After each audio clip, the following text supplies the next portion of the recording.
Brady has had a full Hall of Fame career in the time since I made the Cliff prediction. Well done, Max Kellerman. All I got to say is bet on Brady. I was always taught bet on yourself, also bet on Tom Brady. Unless he's facing Eli Manning, but that's right. Oh, that's true. Okay. Stay focused. All right, what did Tom prove getting this done without Bill Belichick? Because that was the big storyline heading into the season. Is it Belichick? Is it Brady? And he proved everything. He proved everything. This was an enormous legacy game. I tried to say beforehand, Brady had the most to gain in these entire playoffs, and he did it. He's going back to the Super Bowl. He bested Montana. Montana, who was 4-0 in Super Bowls, 13 touchdowns, no interceptions, and then, he has Jerry Rice, and he's in a great system. He goes to Kansas City, takes us to the AFC Championship game. Brady did one better.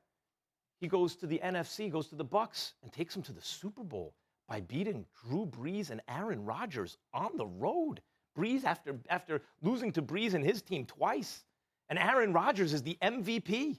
And he goes on the road and beats them by outplaying them when it counted. I talked about Aaron Rodgers just now. Drew Brees also. Fourth quarter, what's going to happen? Tie game. We know what's going to happen. Brady ain't going to mess it up. He was amazing. He's been amazing. When I say he's had a full Hall of Fame career since I made the Cliff prediction, I just got to give it up. If from the moment I made the Cliff prediction, it's been 5 seasons, any quarterback who ever lived had a 5-year career and said, okay, I'm going to hang it up, and did what Brady just did. 4 Super Bowl appearances, playing the way he's played. Only one season really where he wasn't great. He was only okay at the last season in New England, which it does appear now was because of what everyone was saying, lack of weapons. Because when you gave him weapons, he was great when he needed to be. He proved that not only is he the greatest of all time, but in fact, he's been better than Aaron Rodgers, which I never thought was the case. If you have the requisite arm strength, then in fact what it turns out is decision-making and leadership are the most important things at the quarterback position. We've seen it with Brady, Tom, and again, it was important for him to do it without Belichick. I don't care how stacked the Bucs were. He just did it.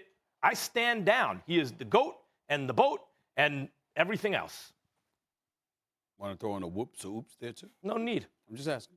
I'm just checking. You It was a solid tweet. You good? Huh? It was a solid tweet. A Hall of Fame career since he made the Cliff Congratulations. prediction. Here's the deal. Bill Belichick, in terms of what Tom Brady has proven, he's proven nothing as it pertains to Bill Belichick. When we look at Bill Belichick, the greatness of Bill Belichick as a coach, this doesn't compromise Bill Belichick. Tom Brady's ascension in the NFC, with his 1 year going from New England, has proved nothing against Bill Belichick, the coach. Mm-hmm. Bill Belichick, the GM, looks incredibly, incredibly bad. I would remind everybody, one of the biggest reasons Tom Brady wanted out was clearly Bill Belichick wouldn't kiss the ring, but also because he was bereft of talent in New England, and people were, like you, were thinking Tom Brady was done, as opposed to appreciating the lack of weapons that he was working with and still managing to get the New England Patriots to the playoffs. And obviously the 3 consecutive Super Bowls in which he won 2. Let's remember that. In the end, what it comes down to is just in recent memory, let's recall that you had an opportunity to get A.J. Brown or D.K. Metcalf. Bill Belichick drafted N'Keal Harry. Let's recall that even though we respect the skill set of Sony Michel because he can run with the football, no question about that, we forget that Bill Belichick passed up on Lamar Jackson to get Sony Michel. Think about what the New England Patriots would have looked like this year with Lamar Jackson as their quarterback instead of Cam Newton. And so when you look at it from that perspective, it's really highlighted what Tom Brady was working with, what he was working against, what he didn't have available to him.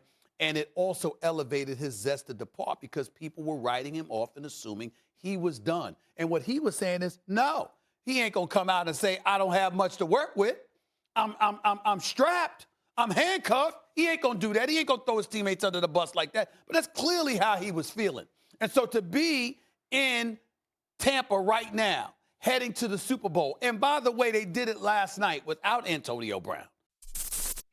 Thanks for watching ESPN on YouTube. For live streaming sports and premium content, subscribe to ESPN+.